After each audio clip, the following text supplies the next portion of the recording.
सुनिए कहानी उस बालक की जिसने अपने ही मुंह पर पत्थर मारा और अपने दांत तोड़कर अपना चेहरा बिगाड़ लिया।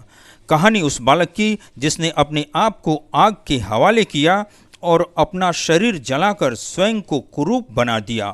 कहानी उस बालक की जिसने अपने पिता के कटे सिर को चौराहे पर लटकते खंभे से उतारकर बरसात की काली अंधेरी रात में जंगल की ओर भाग गया। कहानी उस बालक की जिसने एक चरवाहे को राजा चंद्रगुप्त मौर्य बना दिया और अपने पिता के कातिल राजा से बदला लिया। कहानी उस बालक की जिसने एक अनाथ, कमजोर और कुरूप बालक को एक अभूतपूर्व विद्वान बना दिया, चाणक्य बना दिया। जी हाँ, कहानी चाणक्य की प्रस्तुत है चाणक्य की जीवनी। आखिर कौन थे चाणक्य?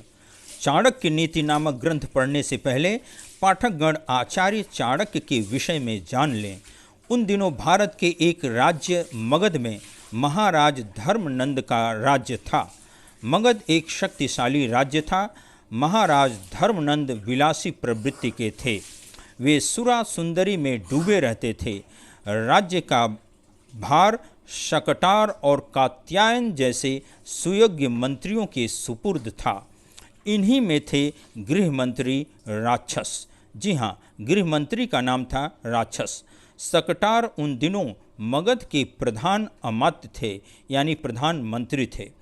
महामात्य शकटार महाराज की विलासिताओं से बहुत चिंतित थे। उनके मित्र थे चाणक्य। चाणक्य एक कृशकाय यानी कि कमजोर महाराज ब्राह्मण थे और पक्के देशभक्त थे। वे महामात्य को चेताते रहते थे कि धर्मनंद की विलासी प्रवृत्ति एक दिन मगध को पतन के कगार पर ले जाएगी। उन्होंने स्पष्ट घोषणा की थी कि प्रजा के धन को अपनी विलासिताओं की भेंट चढ़ाने वाले दंभी और दुराचारी महानंद को राजगद्दी से उतारकर मगध की रक्षा की जाए। महामात्य शकटार इस बात को बखूबी समझते थे, किंतु विवश थे। गृहमंत्री राक्षस जैसे लोग धर्मनंद के वफादार थे। ऐसे में अकेले शकटार भला कर भी क्या सकते थे। दूसरे महाराज धर्मनंद उन्हें संदेह की दृष्टि से देखते थे, क्योंकि गृहमंत्री राक्षस जिनकी दृष्टि महामात्य के पद पर थी, उनके विरुद्ध महाराज धर्मनंद को भड़काते रहते थे। चाणक्य कूटनीतिज्ञ थे और समय समय पर शकटार को परामर्श देते रहते थे, किंतु अमात्य राक्षस भी कुछ कम नहीं था। उसकी पैनी नज़रें सब ओर लगी रहती थीं। एक दिन उसने महाराज धर्मनंद के मन में शकटार और ब्राह्मण चाणक्य के प्रति संदेह का बीज बो ही दिया। फलस्वरूप ब्राह्मण चाणक्य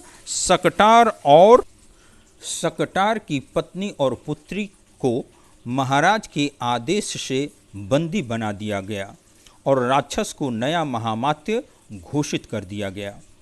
ब्राह्मण चाणक्य और शकटार पर राजद्रोह का आरोप था। महाराज महानंद शकटार से ज़्यादा खरी खरी सुनाने वाले और अपनी कारगुजारियों का प्रबल विरोध करने वाले ब्राह्मण चाणक्य से अत्यंत क्रोधित थे।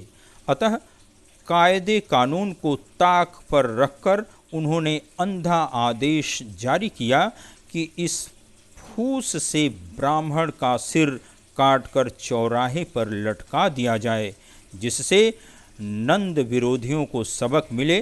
किंतु महामात्य राक्षस इस पक्ष में नहीं थे। उन्होंने ब्राह्मण चाणक्य से आग्रह किया कि वे महाराज धर्मनंद से माफ़ी मांग लें, मगर चाणक्य भी अपने निश्चय पर दृढ़ थे। चाहे जान चली जाए, किंतु दुराचारी के समक्ष नहीं झुकेंगे। दरअसल नीतिज्ञ राक्षस जानता था कि ब्राह्मण की हत्या करने से प्रजा में रोष फैल जाएगा।